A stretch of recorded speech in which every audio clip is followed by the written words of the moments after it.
स्वामी समर्थ। श्री विष्णु पुराण प्रथम अंश 19तमोऽध्यायः।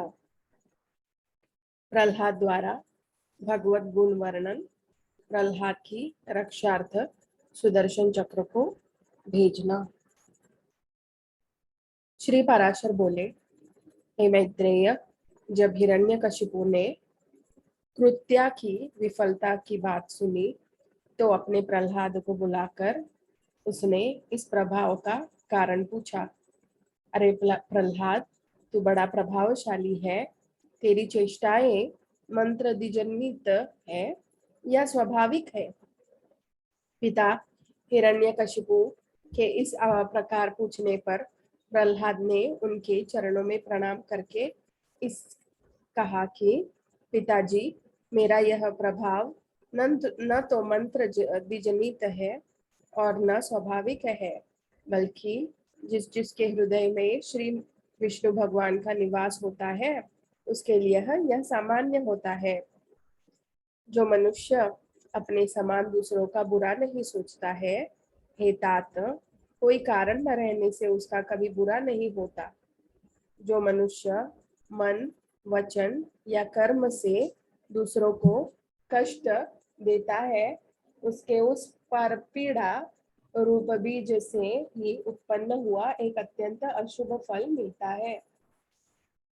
अपने सहित समस्त प्राणियों में श्री केशव को विद्यमान जानकर मैं न तो किसी का बुरा चाहता हूँ और न कहता हूँ या करता हूँ। इस प्रकार सर्वत्र शुभ चित्त होने से मुझको शारीरिक, मानसिक, दैविक अथवा भौतिक दुख किस प्रकार मिल सकता है?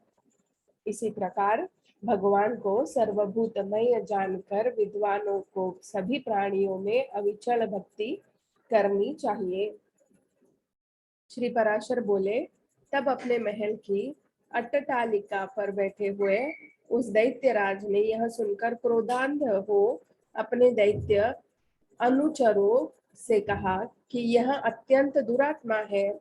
इसे इस 100 योजना ऊंचे महल से गिरा दो, जिससे यह इस पर्वत के ऊपर गिरे और छिलाओं से उसके अंग छिन्न भिन्न हो जाए।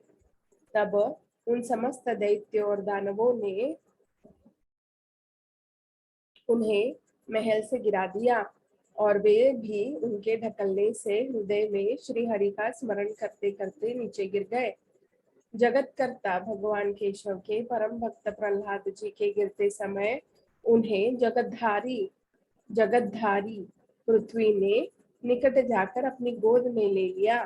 तब उन्हें स्वस्थ देखकर दैत्यराज हिरण्यकशिपु ने परम मायावी शंबरासुर से कहा, यह दुर्बुद्धि बालक कोई ऐसी माया जानता है जिससे यह हमसे नहीं मारा जा सकता, इसलिए आप माया से ही इसे मार डालिए। शंबरासुर बोला, हे दैत्येंद्र, इस बालक को मैं अभी मार डालता हूँ तो मेरी माया का बल देखो। देखो, मैं तुम्हें सैकड़ों हजारों करोड़ों मायाएं दिखलाता हूँ। श्री पराशर बोले, तब उस दुर्बुद्धि शंबरासुर ने समदर्शी प्रहलाद के लिए उनके नाश की इच्छा से बहुत सी मायाएं रची, किंतु हे मैत्रेय, शंबरासुर के प्रति भी सर्वथा द्वेषहीन रहकर प्रहलाद सावधान चित्त से श्री मधुसूदन भगवान का स्मरण करते रहे। उस समय भगवान की आज्ञा से उनकी रक्षा के लिए वहां ज्वालमालाओं से युक्त सुदर्शन चक्र आ गया। उस शीघ्रगामी सुदर्शन चक्र ने उस बालक की रक्षा करते हुए शंबरासुर की हजारों माया को एक एक करके नष्ट कर दिया। तब दैत्यराज ने सबको सुखा डालने वाली वायु से कहा कि मेरी आज्ञा से तुम शीघ्र ही इस दुरात्मा को नष्ट कर दो।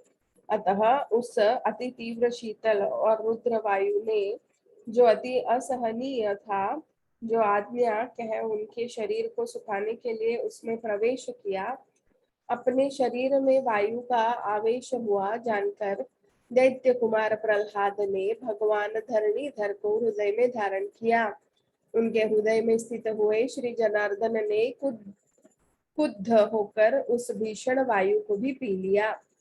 इससे वह क्षीण हो गया। इस प्रकार पवन और संपूर्ण माया के क्षीण हो जाने पर महामति प्रहलाद अपने गुरु के घर चले गए। तत्पश्चात गुरुजी उन्हें नित्य प्रति शुक्राचार्य की बनाई हुई राज्य फल प्रदायिनी राजनीति का अध्ययन कराने लगे। जब गुरुजी ने उन्हें नीति शास्त्र में निपुण और विनय संपन्न देखा तो उनके पिता से कहा कि अब यह सुरक्षित हो गया है, सुशिक्षित हो गया है। आचार्य बोले कि हे दैत्यराज, अब हमने तुम्हारे पुत्र को नीति शास्त्र में पूर्णतया निपुण कर दिया। भृगुनंदन शुक्राचार्य ने जो कुछ कहा है उसे प्रहलाद तत्वतः जानता है। हिरण्यकशिपु बोला, प्रहलाद, यह बता कि राजा को मित्रों से कैसा बर्ताव करना चाहिए और शत्रुओं से कैसा बर्ताव करना चाहिए, तथा त्रैलोक्य में जो मध्यस्थ हो उनसे किस प्रकार आचरण करे। तदनंतर मंत्रियों, आत्माओं, अमात्यों, बाह्य और अंतपुर के सेवकों, गुप्तचरों, पुरवासियों, शंकितों, जिन्हें जीतकर बलात्कार से दास बना लिया हो, तथा अन्य जनों के प्रति किस प्रकार व्यवहार करना चाहिए। हे प्रहलाद, यह ठीक ठीक बता कि करने व न करने योग्य कार्यों का विधान किस प्रकार वशीभूत करे। दुर्ग और गुप्त शत्रु रूप काटे तो कैसे निकाले, यह सब तथा और भी कुछ तूने पढ़ा हो तो वह भी मुझे सुना। मैं तेरे मन के भावों को जानने के लिए बहुत उत्सुक हूँ। श्री पराशर बोले, तब विनय भूषण प्रहलाद ने पिता के चरणों में प्रणाम कर दैत्यराज हिरण्यकशिपु के हाथ जोड़कर कहा कि हे पिताजी, इसमें संदेह नहीं है कि गुरु ने तो मुझे इन सभी विषयों की शिक्षा दी है और मैं उन्हें समझ भी पाया गया हूँ, परंतु मेरा विचार है कि वे नीतियाँ अच्छी नहीं है। साम दाम तथा दंड और भेद, ये सब उपाय मित्रादि के साधने के लिए बतलाए गए हैं, किंतु हे पिताजी, आप क्रोध न करें, मुझे तो कोई शत्रु मित्र और आदि दिखाई ही नहीं देता। हे महाबाहो, जब कोई साध्य ही नहीं है तो इन साधनों को लेने ही क्या है। हे तात, सर्वभूतात्मक जगन्नाथ, जगन्मय परमात्मा गोविंद, में भला शत्रु मित्र की बात ही कहा है। श्री विष्णु भगवान तो आप में, मुझ में और अन्य सभी में वर्तमान है, फिर यह मेरा मित्र है और शत्रु है, ऐसे भेदभाव को स्थान ही कहाँ है। इसलिए हे तात, अविद्याजन्य दुष्कर्मों में प्रवृत्त करने वाले इस वाग्जाल को सर्वथा छोड़कर अपने शुभ के लिए ही यज्ञ करना चाहिए। हे दैत्यराज, अज्ञान के कारण ही मनुष्य को अविद्या की विद्या बुद्धि होती है। बालक के अज्ञान वश जुगनू को ही अग्नि नहीं समझ लेता। कर्म वही है जो बंधन का कारण न हो और विद्या भी वही है जो मुक्ति का साधिका हो। इसके अतिरिक्त और कर्म तो परिश्रम रूप तथा अन्य विद्याएं कला कौशल मात्र ही है। हे महाभाग, इस प्रकार इस सब को असार समझकर अब आपको प्रणाम कर मैं उत्तम सार बतलाता हूँ। आप श्रवण कीजिए। राज्य पाने की चिंता किसे नहीं होती और धन की अभिलाषा भी सभी को होती है ना, फिर भी ये दोनों मिलते नहीं है तो जिन्हें मिलने वाले फिर भी ये दोनों मिलते उन्हीं को है जिन्हें मिलने वाले होते हैं। हे महाभाग, महत्व प्राप्ति के लिए सभी यत्न करते हैं, तथापि वैभव का कारण तो मनुष्य का भाग्य ही है, उद्यम नहीं। हे प्रभु, जड़, अविवेकी, निर्मल और अनितिज्ञों को भी भाग्यवश नाना प्रकार के भोग और राज्यादि प्राप्त होते हैं। इसलिए जिसे महान वैभव की इच्छा हो उसे केवल पुण्य संचय ही यत्न करना चाहिए, और जिसे मोक्ष की इच्छा हो उसे भी समत्व लाभ का ही प्रयत्न करना चाहिए। देव, मनुष्य, पशु, पक्षी, वृक्ष और सरीसृप, ये सब भगवान विष्णु के भिन्न स्थित होते हुए भी वास्तव में श्री अनंत के ही रूप है। इस बात को जानने वाला पुरुष संपूर्ण चराचर जगत को आत्मवत देखे, क्योंकि यह सब विश्व रूपधारी भगवान विष्णु ही है। ऐसा जान चले, पर वे अनादि परमेश्वर भगवान अच्युत प्रसन्न होते हैं और उनके प्रसन्न होने पर सभी क्लेश दूर हो जाते हैं। श्री पराशर बोले, हे मैत्रेय, यह सुनकर हिरण्यकशिपु ने क्रोधपूर्वक अपने राज सिंहासन से उठकर पुत्र प्रहलाद के वक्षस्थल में लात मारी और क्रोध अथा तथा अमर्ष से जलते हुए मानो संपूर्ण संसार को मार डाला। इस प्रकार हाथ मलता हुआ बोला, हे विप्रचित्ते, हो रहो, हे बल, तुम लोग ऐसे भली प्रकार नागपाश से बांधकर महासागर में डाल दो, देरी मत करो, नहीं तो संपूर्ण लोक और दैत्य दानव आदि भी इस मूढ़ दुरात्मा की तरह विष्णु भक्त हो जाएंगे। हमने इसे बहुत समझाया, किंतु यह दुष्ट शत्रु की ही स्तुति किए जाता है। ठीक है, दुष्टों को तो मार देना ही लाभदायक होता है। श्री पराशर बोले, तब उन दैत्यों ने अपने स्वामी की आज्ञा को शिरोधार्य कर तुरंत ही उन्हें नागपाश से बांधकर समुद्र में डाल दिया। उस समय प्रहलाद जी के हिलने डुलने से संपूर्ण महासागर में हलचल मच गई और अत्यंत क्षोभ के कारण उसमें सबों ओर ऊंची ऊंची लहरें उठने लगी। हे महामते, उस महान जल से संपूर्ण पृथ्वी को डूबती देख हिरण्यकशिपु ने दैत्यों से कहा कि अरे दैत्यों, तुम इस दुर्मति को इस समुद्र के भीतर ही किसी और से खुला न रखकर सब ओर से संपूर्ण पर्वतों से दबा दो। देखो, इसे न तो अग्नि ने जलाया, न यहाँ शस्त्रों में कटा, न सर्पों से नष्ट हुआ और न वायु विष और कृत्या से ही क्षीण हुआ, तथा न यह मायाओं से ऊपर से गिरने से अथवा दिग्गजों से ही मारा गया। यह बालक अत्यंत दुष्ट चित्त है, अब इसके जीवन का कोई प्रयोजन नहीं है। अतः अब यह पर्वतों से अलग हुआ हजारों वर्ष तक जल में ही पड़ा रहे, इससे यह दुर्मति स्वयं ही प्राण छोड़ देगा। तब दैत्य और दानवों ने उसे समुद्र में ही पर्वतों के से ढककर उसके ऊपर हजारों योजन का ढेर लगा दिया। तब उन महामती ने समुद्र में पर्वतों से लाद दिए जाने पर अपने नित्य कर्मों के समय एकाग्र चित्त से ही श्री अच्युत भगवान की इस प्रकार स्तुति की, हे कमल नयन, आपको नमस्कार है। हे पुरुषोत्तम, आपको नमस्कार है। हे तीक्ष्ण चक्रधारी प्रभो, आपको बारंबार नमस्कार है।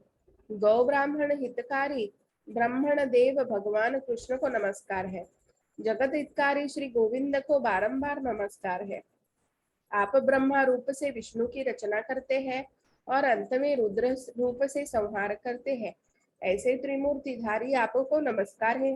हे अच्युत, देव, यक्ष, असुर, सिद्ध, नाग, गंधर्व, किन्नर, पिशाच, राक्षस, मनुष्य, पशु, पक्षी, स्थावर, पिपलिका, सरीसृप, पृथ्वी, जल, अग्नि, आकाश, वायु, शब्द, स्पर्श, रूप, रस, गंध, मन, बुद्धि, आत्मा, काल और गुण, इन सब के पारमार्थिक रूप आप ही है।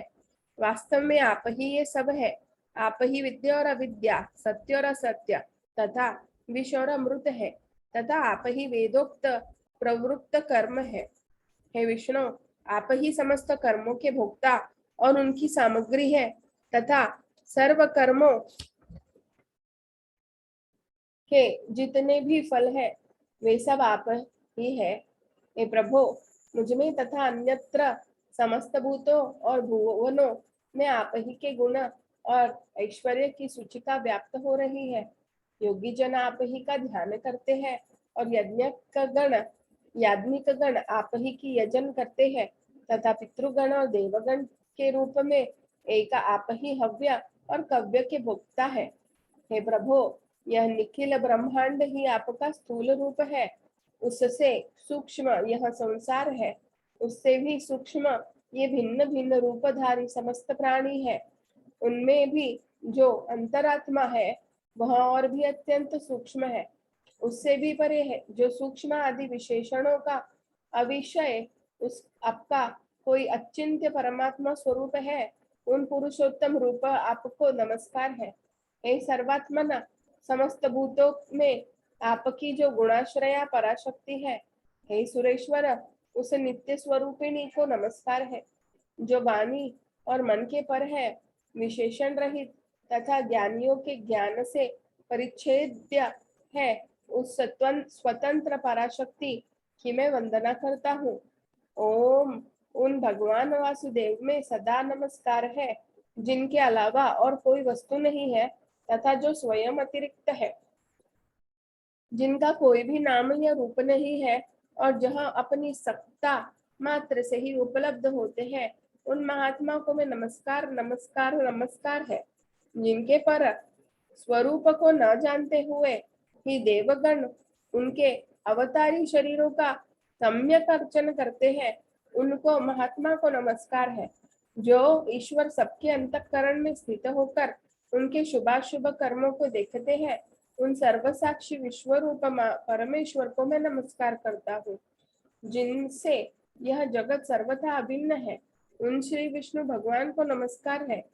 वे जगत के अनादि कारण, वे जगत के आदि कारण और योगियों के ध्येय अव्यय हरि मुझ पर प्रसन्न हो, जिनसे यह संपूर्ण विश्व ओतप्रोत है। वे अक्षर अव्यय और सबके आधार भूत हरि मुझ पर प्रसन्न हो। ओम जिनके सब कुछ स्थित है, जिनसे सब उत्पन्न हुआ है और जो स्वयं सब कुछ तथा सबके आधार है, उन श्री विष्णु भगवान को नमस्कार है। उन्हें बारंबार नमस्कार है। भगवान अनंत सर्वगामी है, अतः वे ही मेरे रूप में स्थित है, इसलिए यह संपूर्ण जगत ही मुझसे ही हुआ है और मैं ही यह सब कुछ हूँ और मुझे सनातन में ही यह सब स्थित है। मैं ही अक्षय नित्य और आत्माधार परमात्मा हूँ तथा मैं ही जगत के आदि और अंत में स्थित ब्रह्म संज्ञक परम पुरुष हूँ। इति श्री विष्णु पुराणे प्रथमे अंशे 19मोऽध्यायः। श्री स्वामी समर्थ।